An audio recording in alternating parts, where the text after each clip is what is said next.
I was fired by my husband's CEO father. My revenge led 22 colleagues to walk out and build a startup.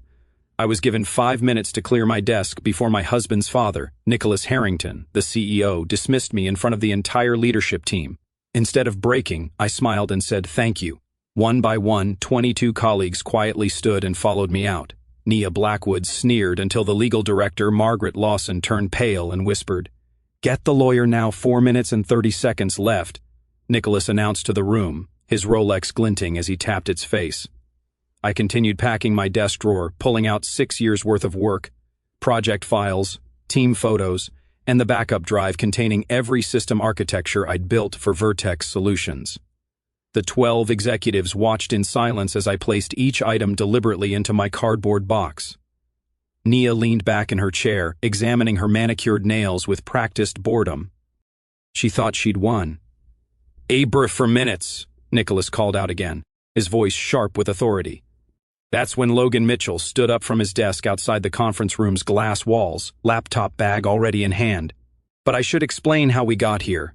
How 3 weeks of calculated betrayal led to this moment where my father-in-law counted down my professional execution like a microwave timer. Before we continue, I want to thank you for being here. If you believe that dedication and hard work should be valued over office politics, please consider subscribing. It helps more people discover these important stories. It started at Sunday dinner at the Harrington estate, where we gathered like actors in a play nobody wanted to perform anymore. I'd arrived with Taylor, my husband, and my homemade apple pie, the one with the lattice crust that took 2 hours to perfect. Eleanor, my mother-in-law, always requested it but never mentioned who made it, as if pies materialized from thin air, or perhaps the help. "Another record quarter for Vertex Solutions," Nicholas had proclaimed, standing at the head of the mahogany dining table that could seat 20 but usually held just the 4 of us, drowning in its own excess. He raised his crystal tumbler, the whiskey inside catching the light from Eleanor's precious Viennese chandelier. "We're dominating the market because I know how to recognize talent and put it where it belongs." His hand landed on Taylor's shoulder, with the weight of expectation and inheritance. My husband glowed under the attention, though his contribution to the company consisted mainly of having the right last name and showing up to meetings he didn't understand. Nobody mentioned the Henderson account I'd saved 2 nights before, or the Morrison Industries contract I'd salvaged by working through 3 consecutive weekends, or the fact that while Nicholas was at his monthly country club whiskey tasting, detecting notes of oak and self-importance, I was rebuilding our entire server infrastructure after a critical failure. "You look tired, dear," Eleanor had murmured, her fingers, decorated with enough diamonds to fund my entire department's salary, briefly grazing my shoulder. "Perhaps you should consider better work-life balance. Appearance matters, especially for women in leadership." I'd swallowed my response along with my overcooked salmon. The truth was, I looked tired because I'd been awake for 36 hours straight. But admitting that would only prove their unspoken point, that I couldn't handle the pressure, that I was, as Nia would later write, overwhelmed. The morning routine with Taylor had become a study in marital disconnect. Each day started the same. Him fumbling with the expensive espresso machine his parents gifted us, creating coffee that tasted like burnt disappointment while scrolling through sports news on his phone. Big week ahead, he'd asked that particular Tuesday, 2 weeks before everything imploded. "I should hear about the promotion today." I watched his reflection tense in the microwave door. "Abrick right, the promotion?" He took a sip of his failed latte. "Dad mentioned Nia's been really impressive lately. She's been staying late, taking on extra projects." My fingers stilled on my laptop keyboard. Nia Blackwood, who arrived at 9:30 sharp and left at 5 on the dot. Nia, whom I'd been training for 3 months at Nicholas's specific request. "She just needs mentoring," he'd said. "Someone to show her how we do things here." So I had. I'd opened my playbook, shared my strategies, explained our client relationships with the patience of a kindergarten teacher. She'd taken notes in her designer portfolio, asking questions that felt increasingly invasive. "How do you handle system failures? What's your backup protocol? Who has administrative access?" I thought she was eager. Turned out she was building a case. The server migration crisis should have been my moment of vindication. 7 days before Nicholas would slam his palm on that conference table, Our entire data infrastructure needed emergency migration. 40 terabytes, an 8-hour window, zero margin for error. Everything went wrong at once. Corrupted files, failed backups, a power surge that shouldn't have been possible.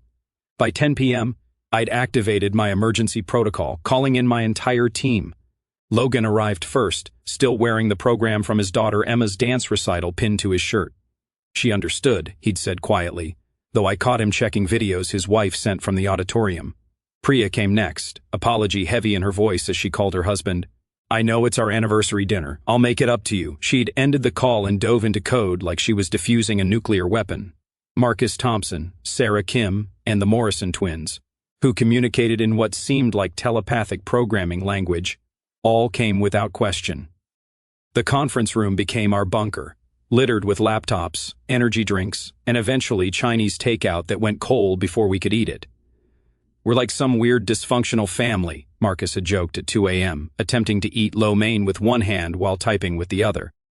Yeah, but at least we chose each other, Sarah had replied.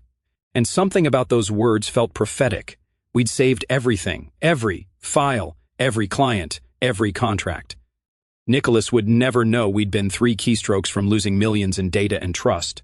That's what I did. I solved catastrophes so quietly that nobody knew they'd happened. Then came the email, the misdirected message that revealed everything. I'd been reviewing the Henderson account files at 11:47 p.m., preparing my promotion presentation, when it appeared from Nia Blackwood to me, except it wasn't meant for me. Nicholas, as discussed, I've successfully salvaged the Henderson situation. The client was thoroughly impressed with my crisis management. I believe it's time to discuss restructuring.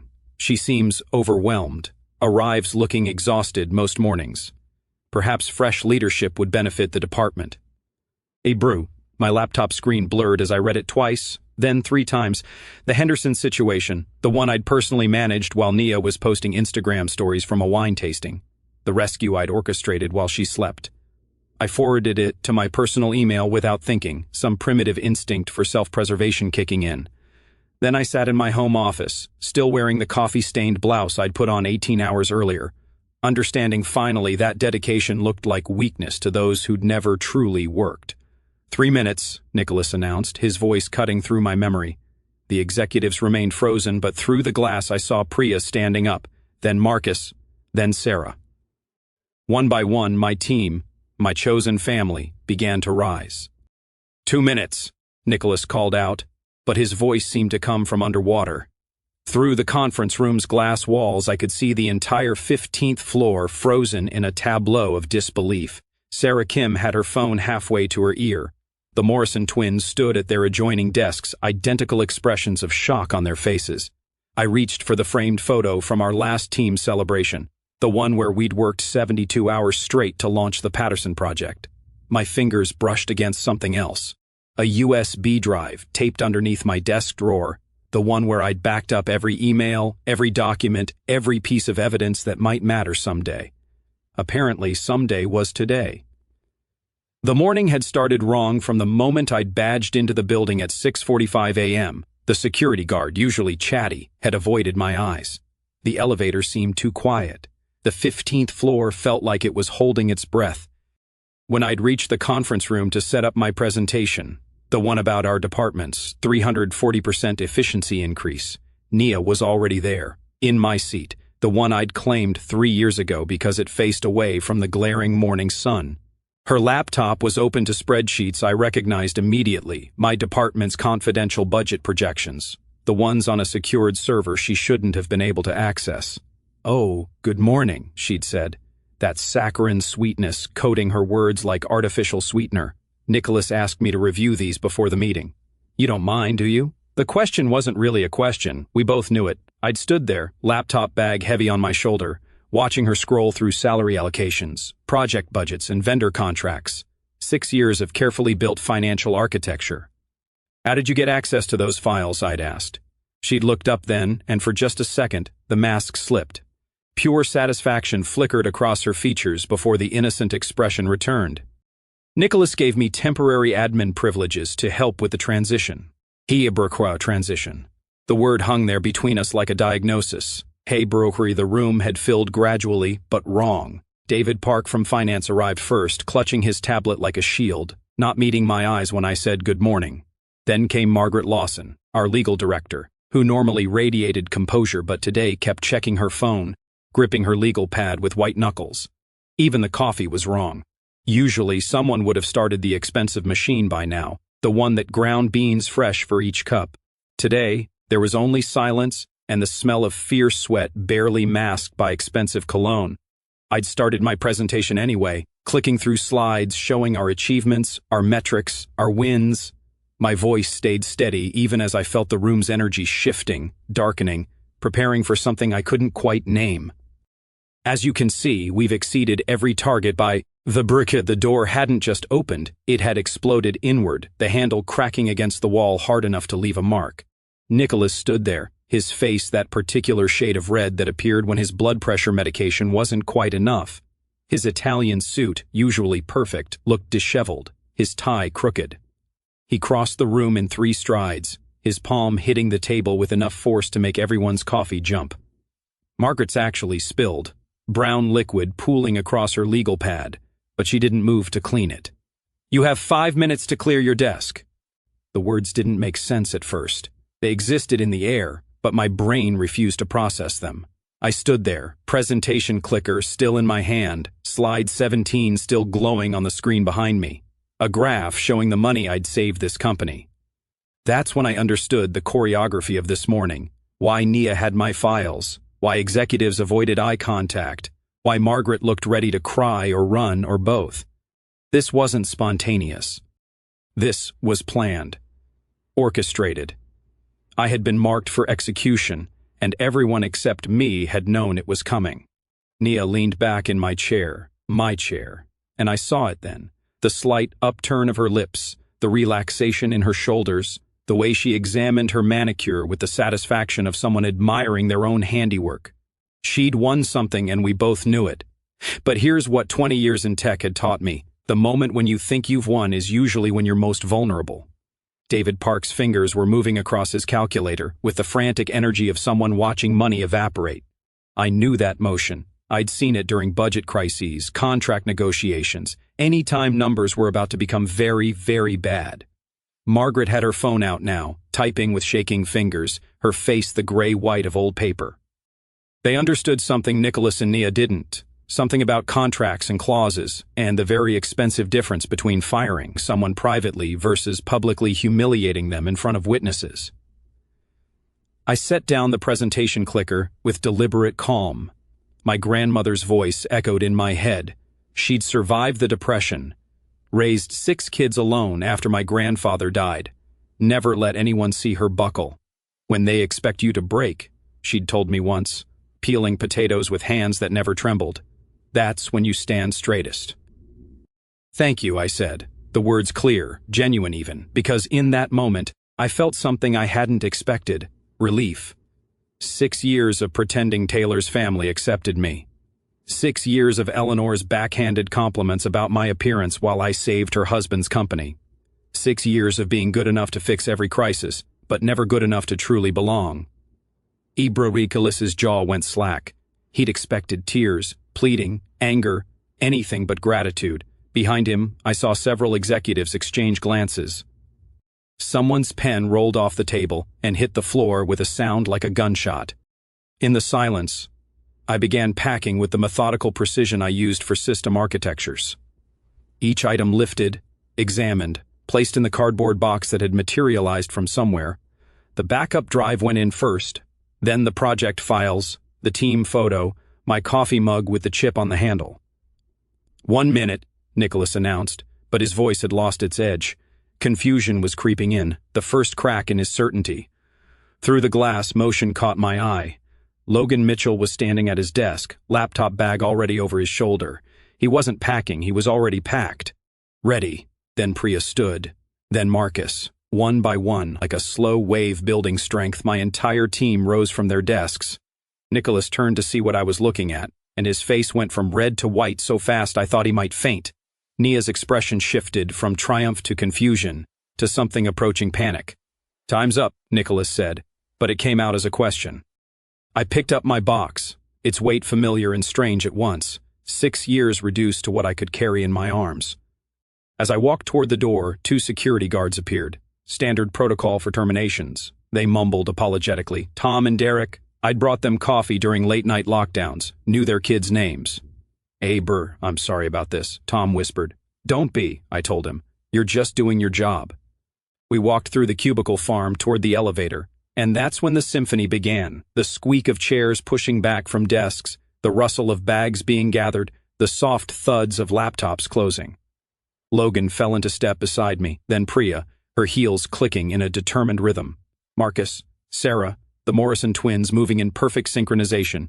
By the time we reached the elevator, 22 people had joined our procession. Tom stopped walking, his hand dropping from my elbow. In 15 years, he said, voice thick with something between awe and respect. I've never seen anything like this. Neither had Nicholas Harrington, whose empire had just started its collapse, though he wouldn't understand that for another 48 hours. The elevator doors closed on 22 people and 1 security guard who looked like he'd just witnessed a miracle or a massacre. He wasn't sure which. Tom pressed the lobby button with a hand that shook slightly. Nobody spoke during the descent. The only sound was the mechanical hum and someone's phone buzzing insistently. Mine, then Logan's, then Priya's, like popcorn starting to pop. When the doors opened to the lobby, we walked out into blazing midday sun, the kind of light that makes everything look overexposed and surreal. Maria at reception stood up so fast her chair rolled backward into the wall. Gerald, the maintenance supervisor, stopped mopping and watched us file past. Someone started a slow clap from the loading dock, I couldn't see who, and then others joined in until the sound echoed off the parking garage walls. This is insane, Priya whispered beside me. This is justice, Logan corrected, shifting his laptop bag. We stood there in the parking lot, 23 people blinking in the harsh light, phones buzzing like angry wasps. The Morrison twins were already on their laptops, sitting on the concrete median, typing furiously. Sarah had her phone pressed to her ear, explaining to someone, probably her partner, why she was suddenly unemployed at 11:47 on a Tuesday morning. I should go, I said to no one in particular. We all should, Marcus replied, but nobody moved. We stood there like survivors of a shipwreck, not quite ready to leave the sight of the vessel going down. The drive home took 17 minutes, I know because I watched the clock the entire way, unable to focus on anything else. My phone, tossed in the passenger seat, continued its electronic seizure. 3 times I reached for it at red lights, 3 times I pulled my hand back. Taylor's car was in the driveway. Of course, he worked from home Tuesdays and Thursdays, a luxury Nicholas had granted his son but would never have considered for anyone else, especially not me, despite my longer tenure and higher position. I sat in my car for a full minute, engine off, listening to the tick of cooling metal. The house we'd bought 3 years ago, with help from his parents for the down payment naturally, looked the same as when I'd left this morning. Same cherry tree in the front yard, same crack in the driveway we kept meaning to fix, same life, except everything had changed. Taylor met me at the door, his laptop still in one hand, confusion written across his face. Behind him, I could see his home office setup, dual monitors glowing with spreadsheets he probably didn't understand. Why are you home? Are you sick? Then he noticed the box in my arms. His face went through a series of expressions like someone cycling through TV channels, confusion, concern, realization, anger. Dad called, he said, his voice flat. He says you lost it in the meeting. Says you were unstable, started crying, had to be escorted out by security. I set the box on our entryway table, the one his mother had given us that I'd always thought was too ornate for the space. Is that what he said? He said you've been struggling lately, that Nia had to cover for your mistakes, that he had no choice. I pulled out my phone, ignored the 100 other notifications, and found the forwarded email. Nia's email, the one claiming credit for the Henderson account. The one calling me overwhelmed, the one that was clearly part of a longer conversation with Nicholas that I hadn't been privy to. Taylor read it once, then again, his jaw muscle twitching, the tell he'd inherited from his father that appeared when reality didn't match the narrative he'd been fed. He started, then stopped. When did she send this? 3 weeks ago. Accidentally sent to me instead of your father. And you didn't tell me? Would you have believed me? Or would you have said Nia made an honest mistake, that your father would never plot against his own daughter-in-law? The silence stretched between us like a contested border. Taylor set down his laptop, ran both hands through his hair, another inherited gesture. I need to think, he said, grabbing his keys from the hook by the door. I just need to think, Taylor. But he was already gone, the door closing with a decisive click that sounded like punctuation. I stood in our entryway, still in my work clothes, surrounded by the life we'd built on a foundation that was apparently sand. My phone rang, an unknown number. I almost didn't answer, but something, instinct, exhaustion, morbid curiosity, made me swipe accept. Please don't hang up, Margaret Lawson's voice, barely above a whisper. I'm calling from the bathroom, the executive bathroom on 16, the one nobody uses. Margaret, your contract. The clause about hostile termination, Nicholas never read it. Legal reviewed it 6 years ago when you were hired, but he just signed where I told him to sign. Her words tumbled out like water breaking through a dam. The humiliation multiplier alone puts your severance at $800,000.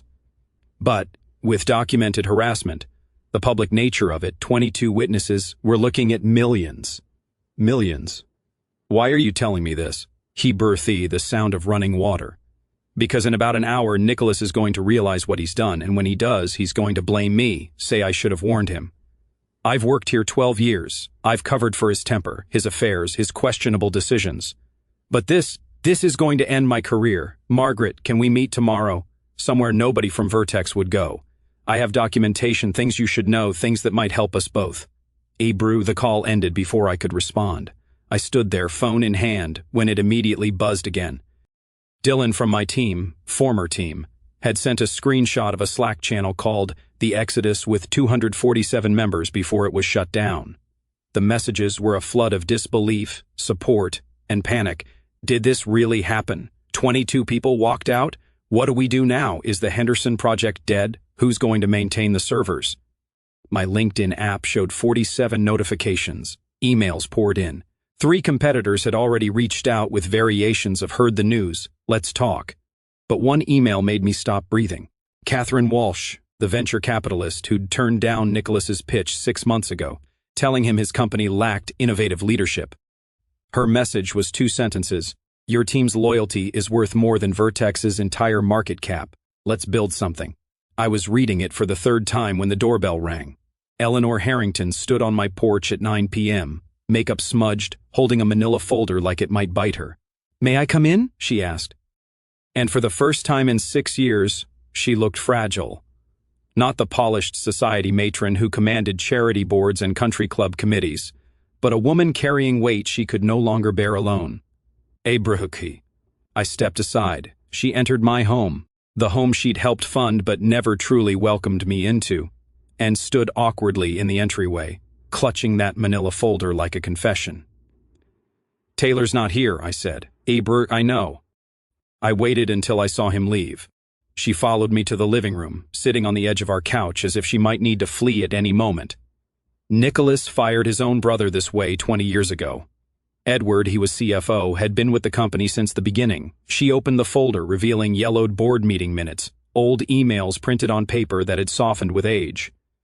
Edward questioned one of Nicholas's decisions publicly, not even criticized, just questioned. Nicholas gave him 10 minutes to clear out.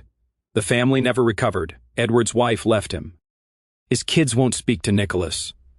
20 years, and the wound still bleeds at every holiday. Why are you telling me this now? Eleanor's laugh was bitter, nothing like her usual musical society trill. Because I've watched my husband destroy people for decades, telling myself it was business, that successful men had to be ruthless. But watching him do it to you, someone who saved his company while he was playing golf, someone who made my son happy even if we never showed it, I can't pretend anymore. She pulled out another paper. This is from 5 years ago. Michelle Reeves, VP of Marketing, fired in a board meeting for insubordination. She'd suggested Nicholas's strategy was outdated. Another paper. 3 years ago, James Chin, head of innovation, terminated publicly because he'd received a job offer from a competitor, and Nicholas wanted to make an example. They choose the easy path, Eleanor continued, looking directly at me. Nicholas and Taylor both. They avoid conflict by creating bigger conflicts. They'd rather destroy relationships than admit fault. I've enabled it for 35 years and I'm sorry. Ibrahim. Her hug was unexpected, fierce, and brief. She left the folder on my coffee table and disappeared into the night, leaving me with evidence of a pattern I'd been too close to see. My phone rang at 2:07 a.m. I'd finally fallen asleep on the couch, still in my work clothes. The folder's contents spread across the coffee table like a crime scene. "Please tell me you're awake," Margaret Lawson's voice, pitched high with hysteria. "Brooke, I am now. Nia destroyed everything. She tried to prove she could handle your systems, wanted to show Nicholas she didn't need the transition period. She was trying to access backup files but deleted the main customer database instead." Abraham, I sat up, suddenly completely awake. "She deleted the entire customer database?" Abraham, that's not the worst part. She tried to recover it herself, didn't call IT, didn't follow protocol. She ran some recovery software she found online. It corrupted everything. The entire East Coast operation has been dark for 6 hours. They're estimating 14 hours minimum before even partial restoration. The silence stretched while I processed this. Our customer database wasn't just names and addresses. It was 17 years of relationship management, purchase histories, custom configurations, support tickets, the deoxyribonucleic acid of the company's client relationships. Where, how much? I asked. Conservative estimate, $50 million in immediate losses. That's not counting the clients we'll lose, the lawsuits, the reputation damage. Ibrahim, Margaret's voice cracked. "She's been in the bathroom for 2 hours. Nicholas has been screaming at everyone. He threw a laptop. Actually, threw it at the wall. Security is on standby." Ibrahim, I felt something I hadn't expected. Nothing. Not satisfaction, not vindication. Just a cold, empty nothing.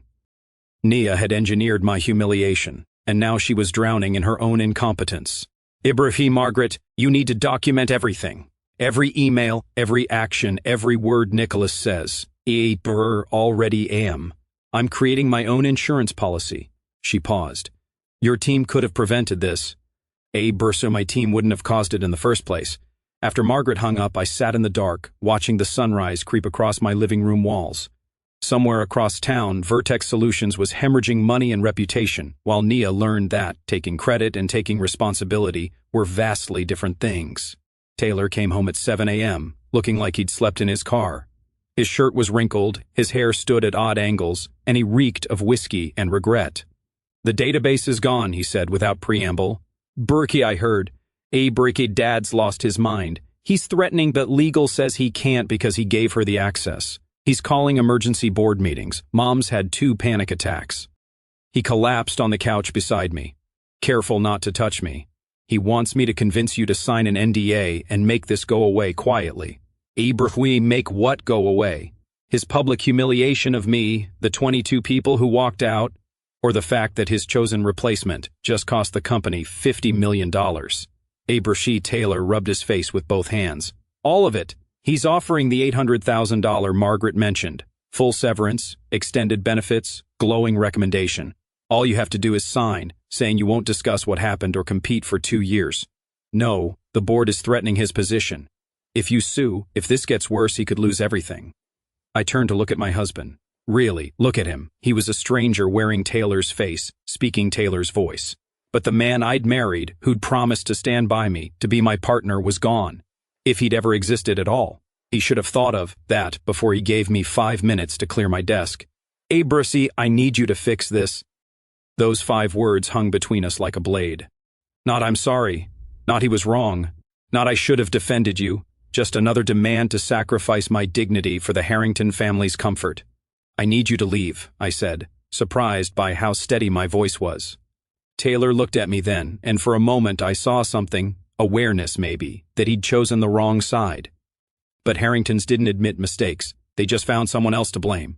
He left without another word, and I knew our marriage had ended in that moment, even if the paperwork would come later. By noon, my living room had transformed into a startup incubator. 22 people with laptops balanced on their knees, sitting on floors, perched on chair arms, crowded around my dining table. Logan's 12-year-old daughter, Emma, sat in the corner doing homework, occasionally looking up at the chaos with curious eyes. "Phoenix Digital," Priya announced, holding up a napkin where she'd sketched a logo, a stylized bird rising from flames. "We're not subtle, but neither were they. Abri Marcus was on his laptop, fingers flying, domain secured, social media handles locked down. I'm also grabbing variations before Vertex thinks to cyber squat. His husband, James, appeared with a tray of coffee mugs. I made a supply run. Nobody's building a company on empty stomachs. Pizza boxes accumulated like sedimentary layers of ambition. The Morrison twins had somehow created a project management system on my living room wall, using sticky notes. Sarah was already reaching out to contacts, her phone voice professional despite sitting cross-legged on my floor. We need incorporation documents, someone said. Abru on it, replied Logan, whose brother-in-law was apparently a corporate attorney. The energy was electric, desperate, hopeful. We weren't just colleagues anymore. We were refugees from a corporate disaster, building something new from the ashes of what Nicholas had destroyed. My phone buzzed at 4:47 p.m. 3 days after we'd transformed my living room into Phoenix Digital's first headquarters. Robert Hoffman's number appeared on the screen. Nicholas's lawyer calling for the third time today. Ms. West, Mr. Harrington has authorized me to increase the offer to $800,000. His voice carried the exhaustion of a man losing a war he'd thought would be easy. This is the baseline severance per your contract. The baseline assumes normal termination procedures, I replied, watching the Morrison twins carry computer equipment into what would become our actual office, a warehouse we'd found yesterday. Being given 5 minutes to clear my desk in front of 12 witnesses isn't normal. Margaret Lawson can verify that. The silence stretched. Ms. Lawson is no longer authorized to speak on behalf of Vertex Solutions. Ebru, of course she wasn't. Nicholas's first instinct was always to shoot the messenger, even when the message was a legal disaster of his own making. Then I suppose we'll let the courts decide what's appropriate. My lawyer will be in touch. I ended the call just as a white Tesla pulled into the warehouse parking lot. Catherine Walsh stepped out, her designer heels clicking against cracked asphalt, surveying our new space with the calculating eye of someone who'd turned dozens of startups into billion-dollar companies. The warehouse was nothing special, 20,000 square feet of concrete impossibility, still smelling of industrial cleaner and the ghost of whatever had been manufactured here before. Fluorescent lights flickered intermittently. The loading dock door didn't close properly. There was a suspicious stain on the floor that looked like it had its own ecosystem. This is perfect, Catherine announced, and she wasn't being sarcastic. It's a disaster, Priya countered, gesturing at a ceiling tile that chose that moment to release a small shower of dust. No, it's hungry space. It wants to become something. Catherine walked the perimeter, her footsteps echoing. You know what Amazon's first office was? A garage. Google? Also a garage. You've upgraded. You've got walls and everything. She pulled out her phone, made a quick call. Send the contract to my email. Yes, the full amount. Aberfree, she looked at me. $3.5 million in seed funding. I want 20% equity and a board seat. V-Break Logan nearly dropped his laptop. You haven't even seen our business plan. I've seen 22 people out of a stable job into uncertainty. That's worth more than any PowerPoint. She paused at the door. Nicholas Harrington once told me, emotional decisions have no place in business. He said it while rejecting my proposal to invest in Vertex because he didn't like my aggressive negotiating style. Funny how his emotional decision to publicly humiliate you just handed me the next unicorn. The next morning, she returned with 2 other VCs. They toured our disaster of a warehouse, asked pointed questions about scalability and market penetration, then committed another $2 million on the spot. We hadn't even incorporated yet, and we were valued at $17.5 million. The call that mattered came from Richard Henderson himself, CEO of Henderson Corp. I heard about the situation at Vertex, he said without preamble. I also heard about the database disaster. Nia Blackwood tried to explain to me yesterday why our configurations were lost. She cried, actually cried, on a client call. Brooke, Mr. Henderson, we've worked with your team for 3 years. You personally saved our product launch. Logan rebuilt our entire architecture over a weekend. Priya identified data patterns that increased our efficiency by 200%. See broker. He paused. The contracts follow the talent, not the building. We're moving our business to Phoenix Digital, effective immediately. By end of day, 3 more clients had called.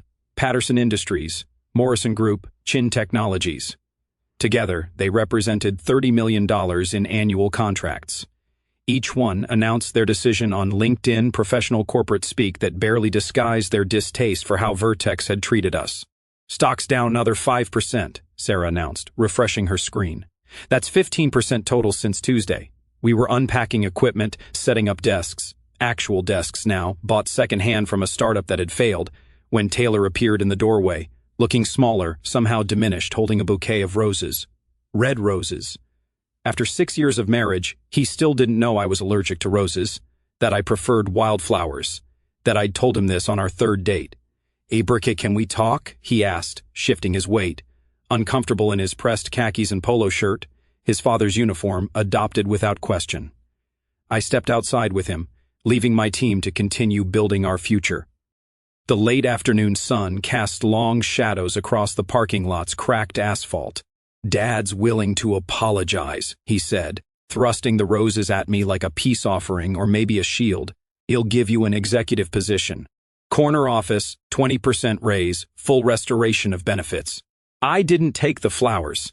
"He thinks this is about office space? Abrika, it's a good offer. More than fair, considering..." "Abrika, considering what? That he humiliated me? That Nia destroyed the database trying to prove she could do my job? That 22 people walked out because they witnessed something unconscionable?" Taylor set the roses on the ground between us, and they looked sad there, dying on hot asphalt. "He's my father, and I was your wife. Past tense, Taylor. You made that past tense the moment you asked me to swallow humiliation for your family's comfort." His face crumpled slightly, the first genuine emotion I'd seen from him in days. "You're giving up on us, on our marriage. Your father didn't break us." "You did, when you came home and asked me to fix his mistake, instead of standing by me. When you chose the easy path of family loyalty over the hard path of doing what's right." He looked at me then, really looked, and for a moment I saw the man I'd fallen in love with, the one who'd existed before his father's influence calcified around him like armor. But that man had been buried so long, resurrection wasn't possible anymore. "Abrika, I should go," he said quietly. "Hebrew, yes." He walked back to his car that had bought him naturally and drove away. The roses remained on the asphalt. I left them there. By evening they'd wilted in the heat, petals scattering in the wind like all of Nicholas's carefully laid plans. At midnight my phone buzzed with an encrypted file from Margaret Lawson. The subject line read simply, "My severance package." The audio file was 43 minutes of a Vertex board meeting, the quality crystal clear. Margaret had probably recorded it on her phone, placed strategically near the center of the table. $50 million, a voice I recognized as board member Jonathan Cross. "He cost us $50 million because he couldn't control his temper. The database is completely corrupted," another voice, probably CFO David Sterling. "Nia Blackwood had no authorization to access those systems. Nicholas gave her full administrative access." This was definitely Margaret, her voice carefully neutral against my legal advisement. "Berkey, you promoted your girlfriend's roommate?" This voice dripped with disgust. "Christina's roommate from college? That's who you thought could replace your daughter-in-law, who built half our infrastructure?" Nicholas's voice, when it came, sounded hollow. "Nia showed promise. She was eager, ambitious. She was unqualified." The slam of a hand on the table. "This isn't some family drama, Harrington. You turned a personal vendetta into a $50 million disaster. Maybe more if the clients keep leaving." I listened to the board meeting recording one more time, their voices filling my warehouse office at 1 a.m. This isn't leadership. It's a temper tantrum that cost us $50 million. The disgust in their voices was palpable, even through Margaret's phone speaker. Bruce. The next morning, everything accelerated. "We're doing a press conference," Catherine Walsh announced, striding into our warehouse at 7 a.m., with a media consultant and enough coffee for everyone. "Tomorrow, 2 p.m. Every tech outlet is begging for a statement. We give them one." "I don't want to seem vindictive," I said. "You won't. You'll seem like exactly what you are, a leader who refused to accept humiliation as the price of employment." She pulled out her tablet. Meanwhile, Nicholas is holding his own conference at Vertex headquarters at the exact same time. My sources say he's planning to frame this as a strategic restructuring. The thought of Nicholas spinning this disaster into corporate doublespeak should have angered me. But I felt oddly calm. Let him try to polish this catastrophe. The truth had a way of showing through, no matter how much corporate varnish you applied. We spent the next 24 hours preparing. Logan and Priya helped write my statement. Sarah coordinated logistics. The Morrison twins somehow got us a professional backdrop and lighting that made our warehouse look like a legitimate tech startup instead of abandoned industrial space. At 1:45 p.m. The next day, I stood in front of the cameras, wearing the same navy blazer I'd worn that Tuesday, deliberately. My team flanked me, all 22 of them, dressed professionally but not uniformly. We looked like what we were, individuals who'd chosen to stand together. "Good afternoon," I began, my voice steadier than my pulse. 2 weeks ago, Nicholas Harrington gave me 5 minutes to clear my desk after 6 years of building Vertex Solutions' technical infrastructure. Those 5 minutes taught me something valuable, that competence threatens the incompetent, that loyalty means nothing to those who never earned it, and that sometimes the best thing that can happen is being forced to leave a place that never valued you. The cameras clicked like digital rain. Someone from TechCrunch was typing furiously. The Bloomberg reporter was live streaming. Phoenix Digital isn't just a company. It's proof that culture beats strategy, that teams built on respect outperform hierarchies built on fear. We've secured $5.5 million in funding. We've retained clients worth $30 million annually. We've done in 2 weeks what Vertex Solutions claimed would take years, because we have something they lost: trust. Meanwhile, across town, my phone was lighting up with texts from people watching Nicholas's simultaneous conference. Margaret sent a play-by-play. He's sweating through his makeup. Nia's behind him, looking at her phone, literally job hunting during the press conference. He just said strategic restructuring for enhanced agility, and a reporter laughed out loud. Someone shared a screenshot from the financial networks. They were showing both conferences on split screen, me, calm and surrounded by my team, Nicholas, red-faced and stammering, with Nia beside him scrolling through LinkedIn, apparently having given up any pretense of paying attention. The stock ticker ran beneath both feeds, Vertex Solutions down another 8%. We were still celebrating that evening when my phone rang from a blocked number. I almost didn't answer, but something made me swipe accept. "Brute, please don't hang up." Nia's voice, but different. Gone was the sugar-sweet coating, the practiced professionalism. She sounded young, desperate, frightened. "I know you hate me." "I don't hate you," I said, surprising myself with the truth of it. "I nothing you." A sharp intake of breath. "I've been terminated." Strategic differences, they called it. But everyone knows it means I destroyed the database. I'm being blacklisted. Nobody will even interview me.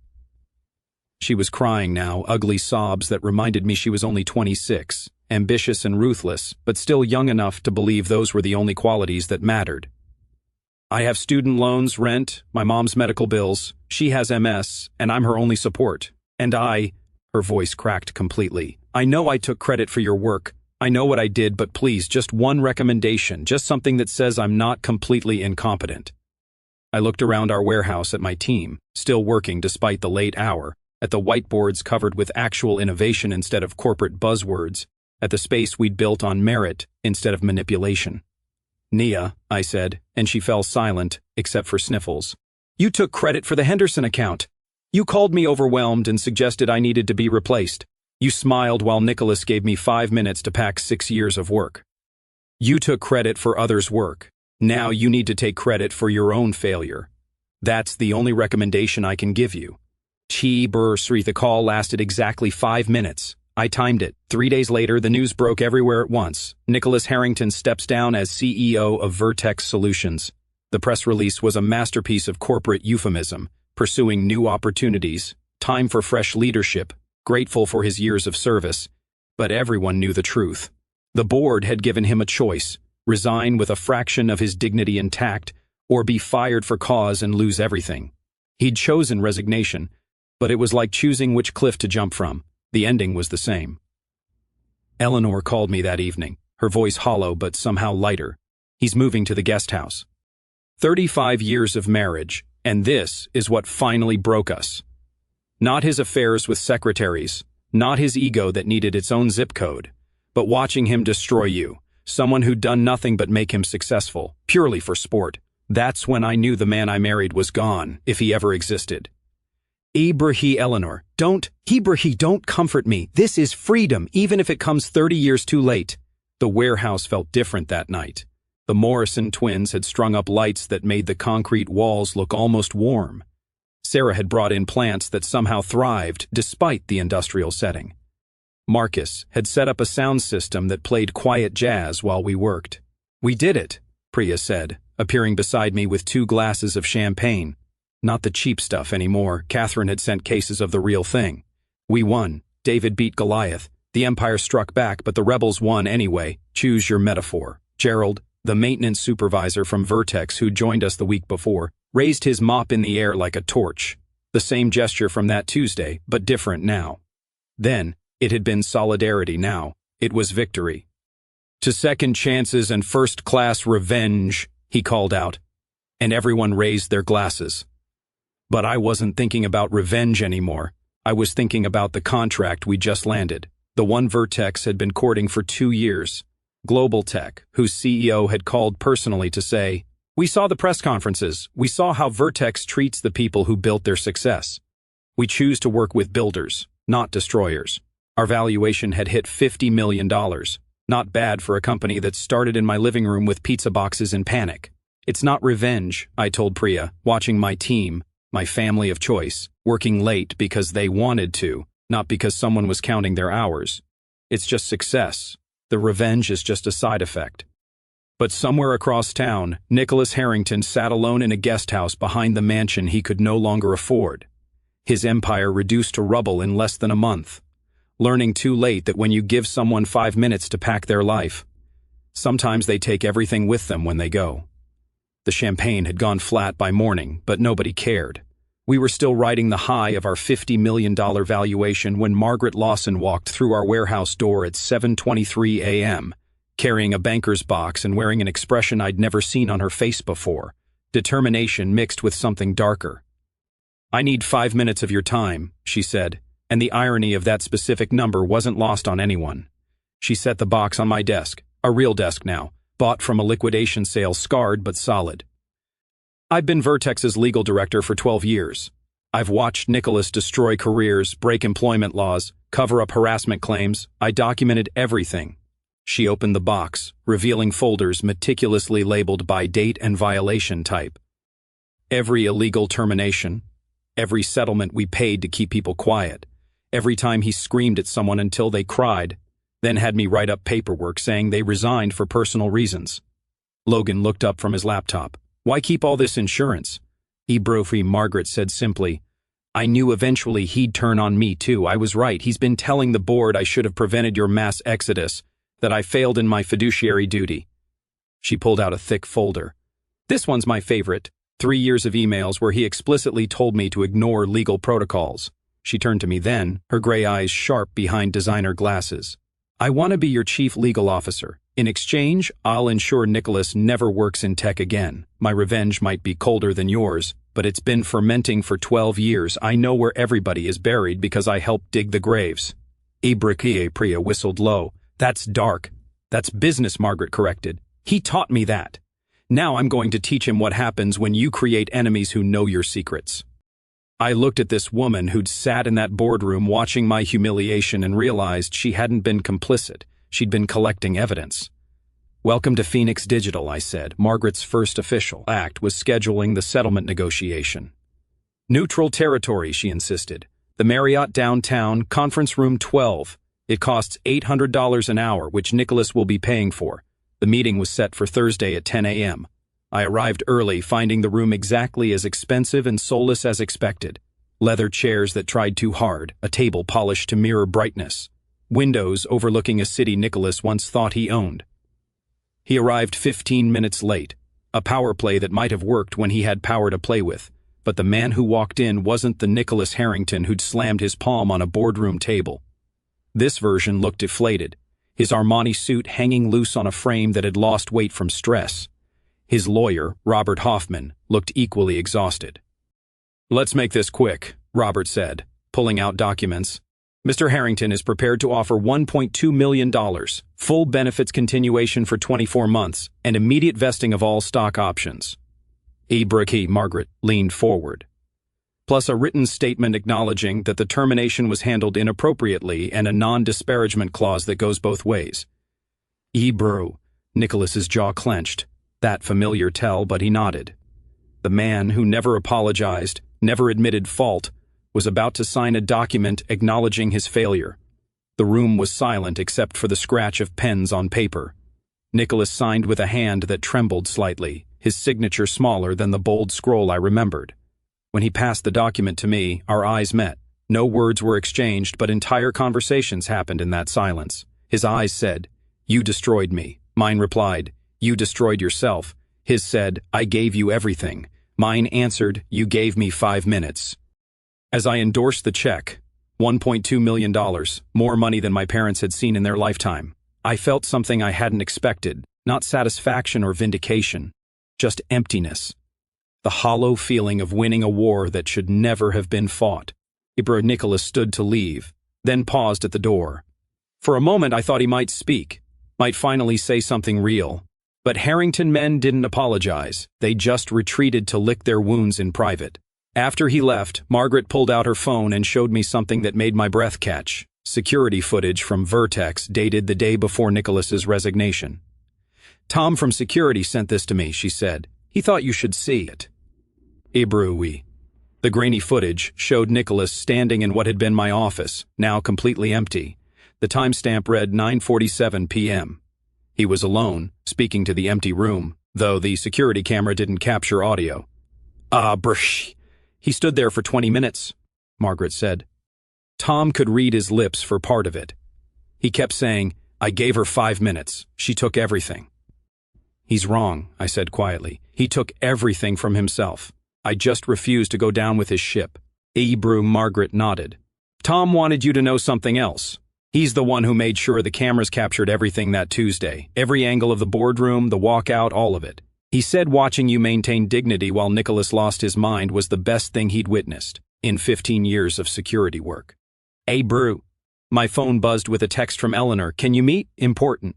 I found her at a coffee shop downtown, the kind of place that served $12 lattes to people who thought price equaled quality. She looked different, younger somehow, though she'd aged years in the past month. "I filed for divorce this morning," she said without preamble. "Served him papers at the country club during the monthly board meeting. Maximum witnesses, maximum humiliation. Eleanor, don't pity me. This is 35 years overdue." She stirred her overpriced coffee with deliberate calm. "I excused his cruelty as strength, his affairs as stress relief, his destruction of people's careers as business necessities. But watching him destroy you, someone who'd done nothing but succeed, purely because he could, that was when I understood I'd been enabling a monster." She pulled out her phone, showing me a photo of legal documents. "I'm taking half of everything, the houses, the investments, his precious wine collection that he spent more time with than his family. My lawyer says the prenup won't hold. Too many documented infidelities. What about Taylor?" Eleanor's face darkened. "Taylor chose his side. He could have stood by you. Instead, he asked you to absorb humiliation to keep his father comfortable. He's exactly what I raised him to be. A coward who mistakes compliance for loyalty." She stood to leave, then paused. The Harrington dynasty took 3 generations to build. Nicholas destroyed it in 5 minutes. The very 5 minutes he gave you. There's poetry in that, don't you think? As she walked away, I realized the Harrington empire hadn't just crumbled. It had imploded entirely. Nicholas lost his company, his reputation, his marriage, his legacy, all because he couldn't resist humiliating someone who'd done nothing but make him successful. The settlement check cleared the next day. $1.2 million sitting in my account, feeling simultaneously like justice and blood money. I stared at the number on my banking app, still feeling surreal.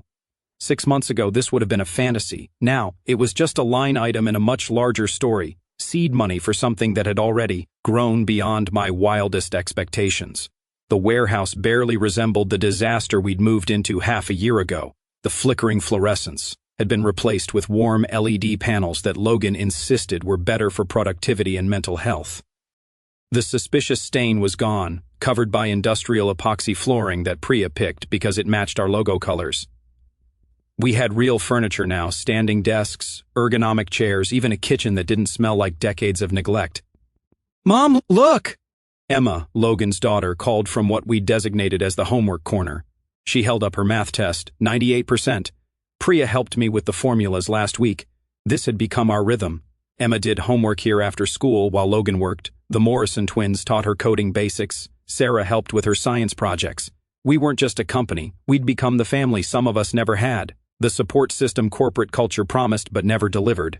$75 million valuation as of this morning, Marcus announced. Updating our celebration board. Yes, we had one of those now, covered in wins both big and small. And Richardson Industries just signed. That's 40 employees and 12 major clients. 40 employees. People who'd chosen us not for the stability, we were still a startup after all, but for the culture. They'd seen our press conference, heard about the walkout, knew exactly what we stood for. Every resume came with a note about wanting to work somewhere that valued people over profits. Priya's parents had visited last week from Mumbai performing a traditional blessing ceremony in our conference room.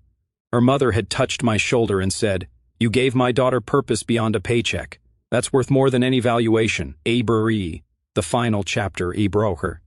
I was reviewing contracts when the door opened. Taylor stood there, looking like a ghost of the man I'd married. He'd lost weight, but not in a healthy way. More like grief had been eating him from the inside.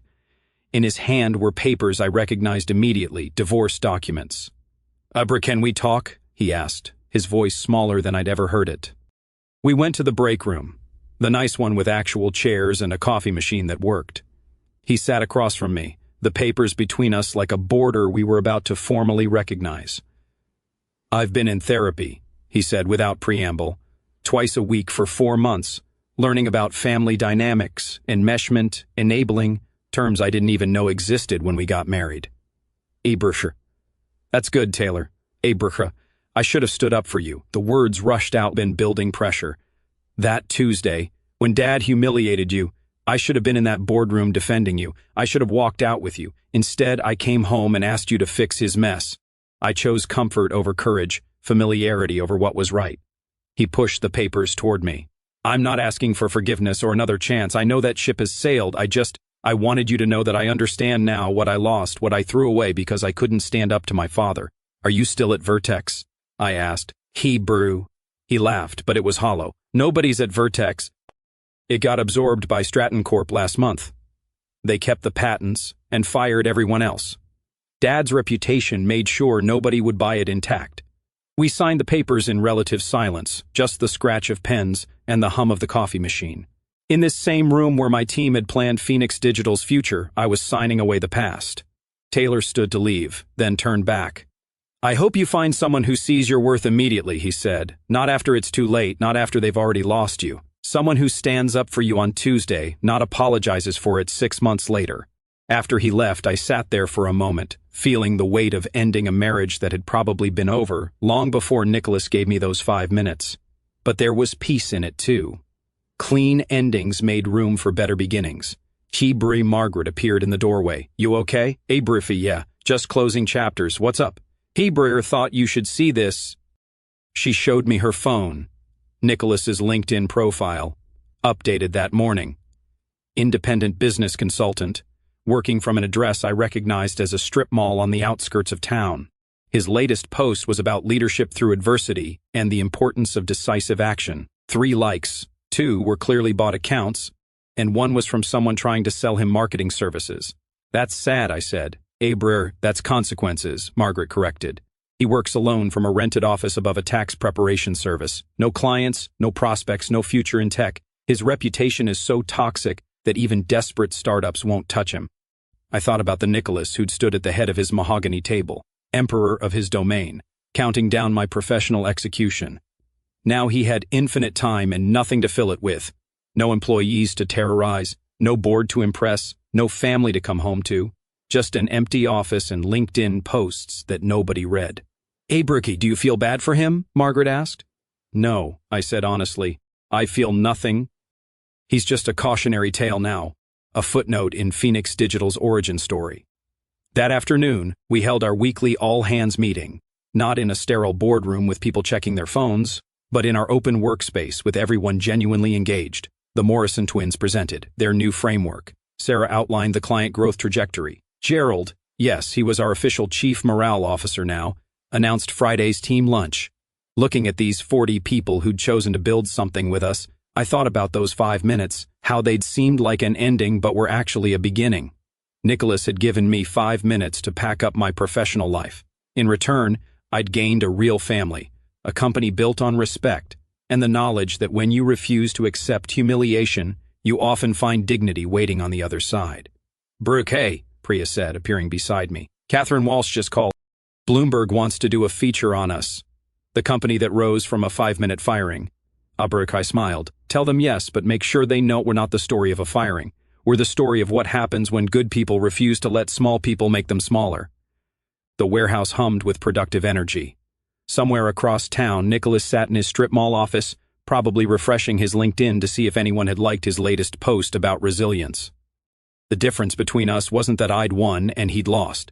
It was that I'd learned 5 minutes could build an empire, while he was still trying to understand how 5 minutes had destroyed one. If this story of corporate karma had you rooting for justice, hit that like button right now. My favorite part was when 22 employees silently stood up and followed her out, turning a humiliation into a revolution. What was your favorite moment? Drop it in the comments below. Don't miss more incredible revenge stories like this.